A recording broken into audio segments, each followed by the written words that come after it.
राजस्थान के एक छोटे से गांव में दशकों से बंद पड़ी एक हवेली थी।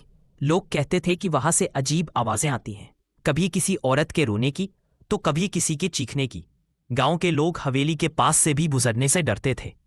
रवि, एक कॉलेज का छात्र, छुट्टियों में अपने नाना के गांव आया हुआ था। उसकी जिज्ञासा बहुत थी और वह भूत प्रेत की कहानियों पर भरोसा नहीं करता था।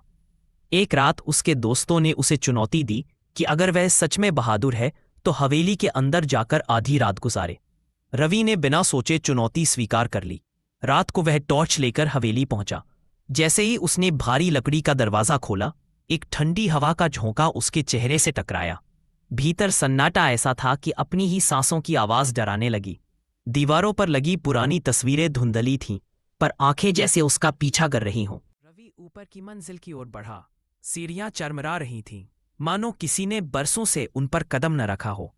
अचानक उसे पीछे से पायल की हल्की सी आवाज सुनाई दी। उसने टॉर्च घुमाई, पर वहां कुछ नहीं था। उसने खुद को समझाया, ये सब मेरे दिमाग का खेल है। कमरे में पहुंचते ही उसे फर्श पर एक पुराना दुपट्टा पड़ा मिला, जिस पर गहरे लाल धब्बे थे। धुंधली रोशनी में वह खून जैसा लग रहा था। तभी दीवार पर टंगी घड़ी अचानक अपने आप चलने लगी और 12 बजने की घंटी तेज आवाज में गूंजने लगी। रवि के पैरों तले जमीन खिसक गई जब उसने आईने में एक औरत की परछाई देखी। वह सफेद साड़ी में थी, चेहरे पर लहूलुहान जख्म और आंखें लाल चमक रही थीं। रवि ने पीछे मुड़कर देखा, पर वहां कोई नहीं था। फिर आईने में वही औरत और पास आती दिखी। अब उसका गला सूख गया। उसने भागने की कोशिश की, पर दरवाजा अपने आप बंद हो गया। अचानक हवेली में वह औरत की कर्कश हंसी गूंज उठी।